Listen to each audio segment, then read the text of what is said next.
Hello, folks. My name's Annalise, and I'm here with Rhoda from our Family Mediation Canada Board of Directors. Rhoda, good morning. Hey. Thanks for joining me today.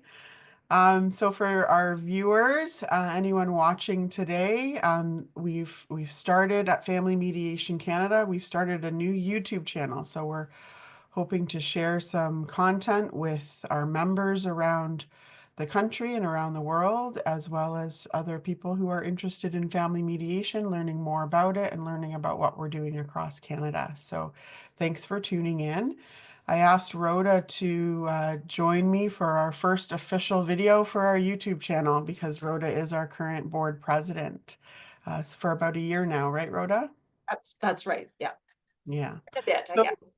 yeah, so can we just start with you sharing a little bit about yourself, including where you're situated and just a little bit about who you are? I am a mediator, arbitrator, lawyer. I am working out of Calgary, Alberta, and despite the what everyone thinks about our weather in the springtime, you can see we've got lots of sunshine coming through the windows. So even the Rocky Mountains at this time are quite lovely, quite nice. Technically, they're nice all the time, but our weather leaves something to be desired, as many will say. Wait 5 minutes and it'll change. Yeah, so I have been practicing mediation since 1997. I've been a lawyer for over 33 years now, but primarily my practice, at the very least since 2016, has been almost exclusively mediation arbitration work. Wow, that's amazing. So, and actually, we've never had a chance. I've been in my role as executive director for just about a year, but we haven't really had a chance for me to ask you questions like this. So I'm going to be learning a lot along with our viewers today. So you mentioned that you do mediation, arbitration, and litigation. So for those who are viewing that aren't familiar with the difference, do you have a bit of an elevator speech that you can share the main differences between those three approaches? Sure, it won't be as polished as a later speech, but I'll try to do it in 90 words or less. Traditional litigation is essentially lawyers telling you what your legal position is and saying we're not leaving here till we get this. And at the end of the day, if you can't come to an agreement, you wind up going in front of the judge who simply applies the law, and hopefully your lawyer was correct in their analysis in terms of what you will come out with. Mediation is very different. There are still lawyers involved at times in mediation, certainly for the giving of legal advice. But in mediation, clients come in, they have a backdrop from the lawyers about what their basic rights and obligations are and what they are entitled to, so that nobody is selling themselves down the river per se. But there's different reasons why they may make concessions on different points, etc. So I think of traditional litigation as being somebody telling you what you're entitled to and saying, we're not leaving until we get this. And mediation being more, yes, this is what you're entitled to. It's usually within a range. And then people will discuss and decide what may work from them with some give and take within that range. So litigation is somebody telling you what you're entitled to. Mediation is making decisions in and around what's important to the parties and what might work best for both of them. And most importantly, in what I do, what will work best for their family. So there is some give and take. It's really the why behind the what, right? And for an example, I want the house. That's a position. Why do you want the house? Well, maybe because I don't think that I'll be able to afford the mortgage or a mortgage ever again, etc. The why behind the position is what we focus on in mediation, and that's what increases and gives us that bigger harmonic range of options and solutions that actually wind up working for both people. Does that Yeah, make sense? it Our makes so much sense. Yeah. And then there's arbitration. Arbitration is simply exactly the same as litigation, but instead of being in front of a judge, you've hired a private arbitrator. So it really is the same principles applied as litigation, but instead of having a justice decide, you're in front of an arbitrator who also must apply the law in the same way that a judge would apply it. Hmm. So you said that you've been a lawyer for, I think you said about 35 years. 30 33. plus, So yeah. then you kind of started exploring the family mediation piece. What drew you to expand and include mediation in your practice? So I did my mediation training in 1997, and I was very fortunate to get some training from the late John Higgs, who was one of the forefathers, if you will, in terms of bringing mediation into play as a form of resolution, especially in family familial disputes. I was lucky enough to work with one of the great mediators here in Alberta, Pat Bloxham, KC. And she was actually actively involved. She got her mediation training. She was one of the very first in Alberta. And she and Dr. Larry Fong here in Alberta were doing some training and teaching the mediation course. So I was very lucky to be exposed to it very early. And from your very first exposure, when we teach train and when we do trainings in mediation, especially when it is people's initial and first set of training, it's an eye-opening moment. Oftentimes in law school, they teach you one way to think, Hmm. ask the question that you don't know the answer to, so to speak. And mediation just expands your horizons. And honestly, they should call it the art of asking questions Hmm. realistically. And I knew in an instant that it was a better way to serve people, to get people to be able to master their own destinies and make their own decisions rather than having a third party impose a decision on them. I would be wealthy if I had $5 for every time somebody said to me, explain the law to them and how a judge might approach their division of property or spousal support and child support in the event of a separation. I'd be rich if I had $5 for every time they looked at me and said, nobody told me that when I got married. It often how the application of the law and the principles in the law is not everybody's standard of fairness. And we tend to refer to fair as the F word in mediation. It's all over the place what people truly Right. of is fair, but often that standard that is set out in the legislation is not necessarily what everybody feels is fair or fair in their circumstances, I guess. Yeah. Very interesting. So since you've started mediating, excuse me, is there are there any major surprises or any, major aha moments for you since you started mediating? Oh, there's been Yeah, many. I'm sure there's probably with over 25 years of experience, I'm sure there's a lot. You yeah, you never let your guard down. You never think, oh, I've seen it all, because you really never have. But I think the biggest cumulative aha moment for me, and potentially why I enjoy mediation so much more than litigation or arbitration, is there is you feel productive at the end of the day. You actually feel like you have assisted in getting people to a resolution in a way that just, and I don't mean to knock litigation, because there is a time and a place for that as well.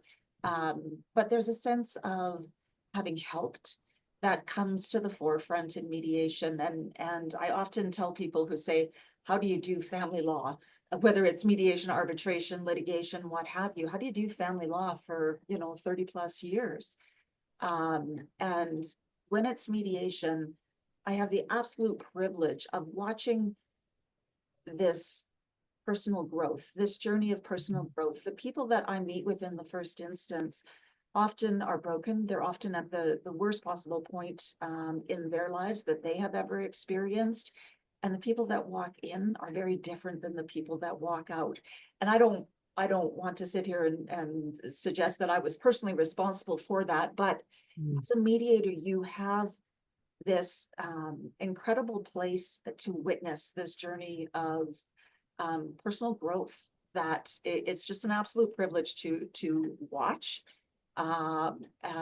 Whether you do assist because you're taking them out of that litigation place, and that place that it can be so bitter and so negative and leaves such trauma and long lasting scars, and working with them in such a different way that for Mm, me, that remains the single biggest aha moment, and frankly, probably why I do mediation, why I prefer mediation to either yeah. arbitration or litigation.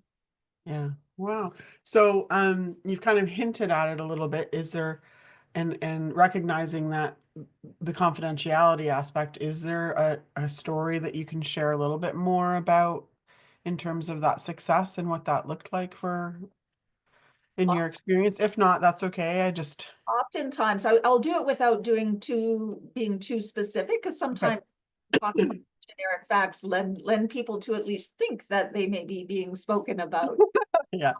But honestly, you don't walk into a mediation without making sure you've got your waterproof mascara on, because there are emotional moments. There are moments of extreme emotion. There's moments of extreme healing.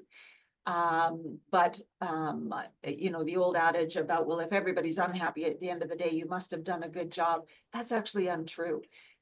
You would be shocked at the number of times that I have witnessed people giving each other a hug at the conclusion, and Mhm. being able to move forward into that place of your spousal relationship might be at an end, but now you're in a parenting relationship that looks and is different than what it used to be, but still allows you to function very positively in that way. So I do think people would be shocked. There's a fine line between love and hate, as they say, uh, Mhm. but the respect that people still retain, and if you can proceed civilly and preserve that environment, it allows them to flourish in their post separation life in a way that litigation simply doesn't. Yeah. Something you said twigged for me because, as you know, my some of my work history is in a different field where grief and loss is a big component. And something you just said twigged with me that I think, although in mediation you're not advertising that you're helping people in that kind of grieving and the ending of their relationship. In a way, that is what you're actually doing. You're helping them get some closure and move to the next phase. And I think as a society, we don't necessarily, I don't think we learn easily how to say goodbye to things in a healthy way. I'll, And I'll I think you are doing that work. I'll take you one step further in that. Psychologists will often tell you that it is easier for somebody to grieve a death than it is a breakdown of the relationship. Because with death, it's finite. The Yeah. person was there, they are not there. And that is something that people, it is a difficult journey to go through 100%, but people can wrap their heads around that. When people Hmm. the loss of a relationship, it's such a great concept, because we all know relationships are hard. They require a lot of hard work. They're never completely sunshine and roses. But when a relationship breaks down, what you're actually grieving is not just the loss of the relationship, you're grieving the loss of the dream of what the relationship could have been. It's one step further removed. Uh, Hmm. and psychologists will tell people that is also why there is that difficulty, even more so in trying to come to terms with it. And how do you detach, right? And detach with respect and detach with love.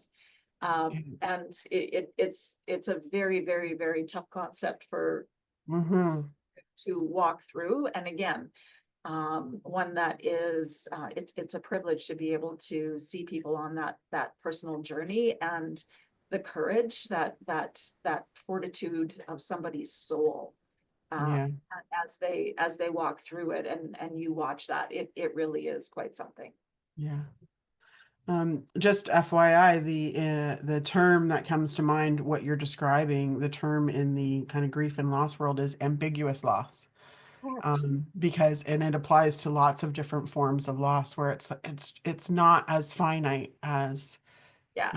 the one that we experience when we've lost someone due to death. So yeah, very, very interesting. So couple more questions for you. So One of the things with Family Mediation Canada, we're interested in exploring the different ways people access family mediation across the country.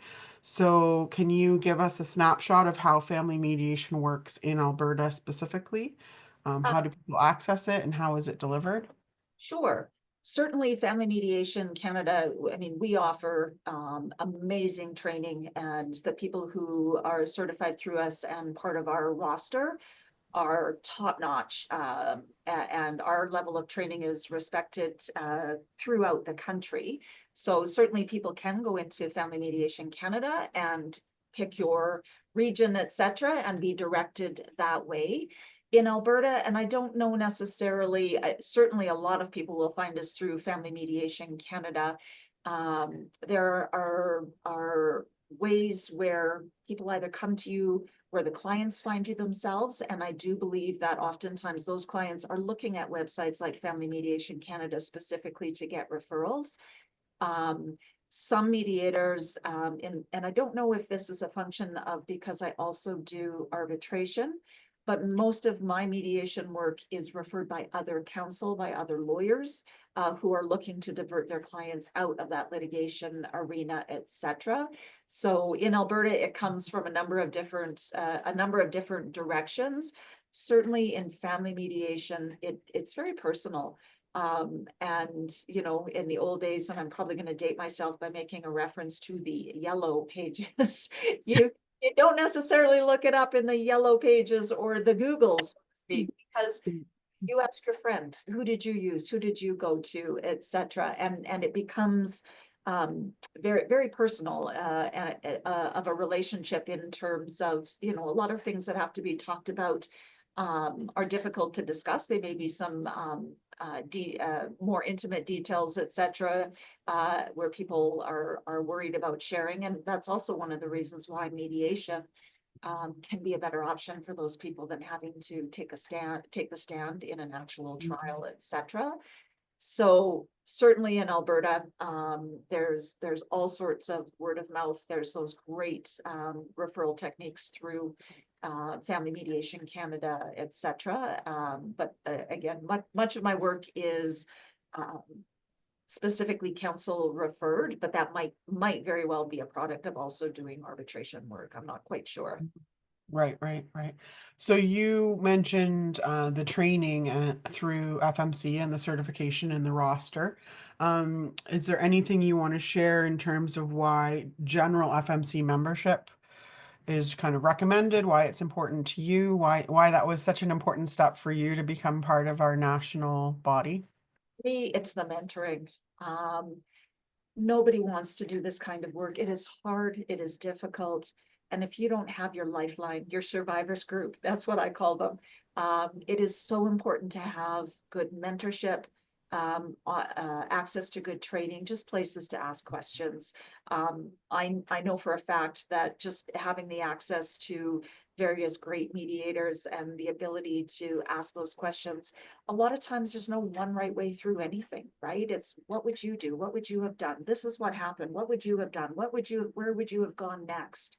Right? There's that ability and that community of support out there. So for me, FMC, every time I get one of our surveys, etc., mentorship is always number one, top of the list. I happen to be a person who is a very visual learner. I like to see how other people do it. I like to watch a bunch of different people and pull the best from each of them and bring that all in and meld that into my style. And that is what I'm able to get out of FMC, both from the mentorship, both from the trainings that we offer. Yeah, for me, that's number one for sure. Yeah, that's awesome. So, last question, what advice would you give to someone just starting out in their family mediation training or practice? Well, first and foremost, join the organizations that are around you. Certainly join family mediation. You will, it's always difficult. And I think people will always feel like they're swinging by the seat of their pants a little bit. Again, I've used a line that my mother would recognize very much, but nobody likes that feeling of thinking, oh, am I doing this Yeah. right? Am I right? there is no right, and it really is about practice, practice, practice. The more training you get, the more you will feel on top of your game and comfortable in what it is that you are doing. I know as a young mediator, the ability to, we used to call it hallway law, for me to be able to run down the hallway and go, help, this is where I'm at, this is what's going on. The ability to ask those kinds of questions. Many mediators are individual and functioning on their own, and my empathy to you all, and I do encourage anyone who's doing that to make sure that they do still have your survivors group, have your mentorship group, join those organizations around you like FMC, because it will make you feel like you have a place to go to for answers, for additional training, just for those, even those one-off questions.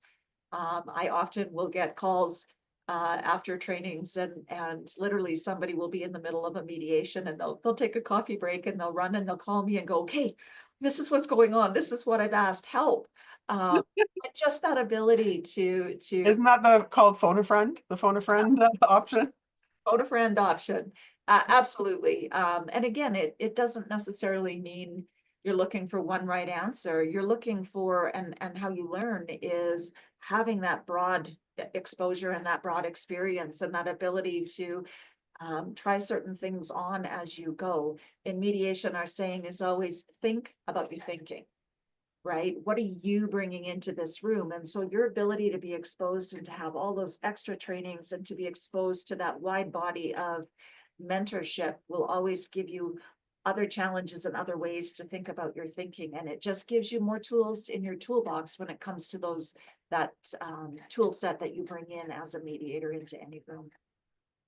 Wonderful, wonderful advice for new folks joining the ranks. So I really appreciate your time today. It was great to actually have dedicated time to learn more about you and your approach and your history in this world. And I really hope that our viewers have enjoyed this conversation. And as always, you can reach out to us at Family Mediation Canada on our website, fmc.ca.